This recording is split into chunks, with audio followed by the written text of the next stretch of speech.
Olá, professora e todos aqueles que estiverem assistindo nosso vídeo. Bom, o nosso assunto é sobre o tecido epitelial pavimentoso e estratificado. Nós somos alunos do curso de Medicina Veterinária da UFRA e esse é um trabalho da disciplina de Histologia e Embriologia Animal, dirigido pela docente Elane Guerreiro, e o nosso grupo é composto pela Beatriz Lima, Beatriz Rosa, eu, Larissa Carvalho, Matheus Henrique e a Samira Ellen.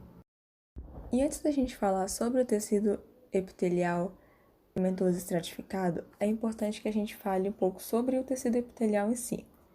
Bem, ele é formado por células poliédricas, ou seja, células com várias faces, que estão justapostas e que se mantêm coesas pelas junções celulares.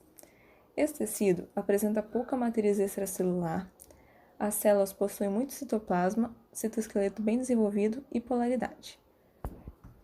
Por não possuir um suprimento sanguíneo e linfático, a nutrição desse tecido acontece pela difusão a partir do tecido conjuntivo. E, além disso, esse tecido ele é originado a partir de 3 folhetos embrionários, a endoderma, mesoderma e ectoderma. Sobre as funções do tecido epitelial, ele está presente no revestimento e na proteção de superfícies do corpo, dos órgãos e das cavidades corporais, além dele ser muito importante para a secreção de substâncias, a exemplo das glândulas. Ele tem função sensorial, como por meio do neuroepitélio olfativo. Ele é muito importante também para a absorção de substâncias, como o que ocorre nos intestinos e nos rins, além de que ele serve como uma barreira imunológica e previne contra a perda de água. Agora, adentrando mais sobre o tecido epitelial pavimentoso e estratificado, ele possui algumas características muito importantes a serem citadas. Em primeiro lugar, ele apresenta um número muito variável de camadas celulares e a transição morfológica e funcional é muito visível, de forma que a gente consegue enxergar as células achatadas no ápice e as células cúbicas na base do tecido. Sobre o grau e a natureza dessa estratificação, ela se relaciona com o tipo de desgaste físico ao qual essa superfície se expõe. Dando continuidade ao trabalho, meu nome é Samira e vou falar agora sobre tipos celulares presentes no tecido epitelial pavimentoso estratificado. Existem 3 tipos de células presentes no tecido epitelial pavimentoso estratificado.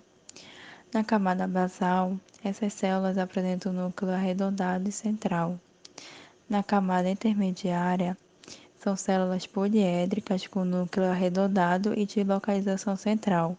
Além disso, as células intermediárias que estão localizadas na camada superior são achatadas e têm núcleo oval.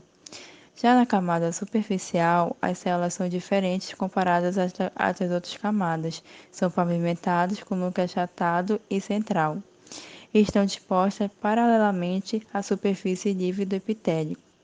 Vale lembrar que as células da camada basal sofrem divisões meióticas regulares, que dão origem a uma sucessão de células que são progressivamente empurradas para a superfície livre. Durante essa migração, as células sofrem degeneração, morrem, descamam e são substituídas pelas camadas mais profundas. Essa migração ocorre de forma simultânea com modificação da forma das células, que passa de cuboide ou arredondada para achatada. Ao mesmo tempo, as células alteram seu padrão de síntese e produzem novos tipos de macromoléculas. O tecido epitelial pavimentoso estratificado é subdividido em queratinizado e não queratinizado. Os tecidos queratinizados são encontrados normalmente em superfícies secas, como por exemplo a pele, e nas células mais superficiais, as quais não apresentam núcleo e produzem queratina. Já os tecidos não queratinizados são encontrados em superfícies úmidas, como por exemplo na mucosa de revestimento da cavidade bucal e do esôfago e na mucosa vaginal.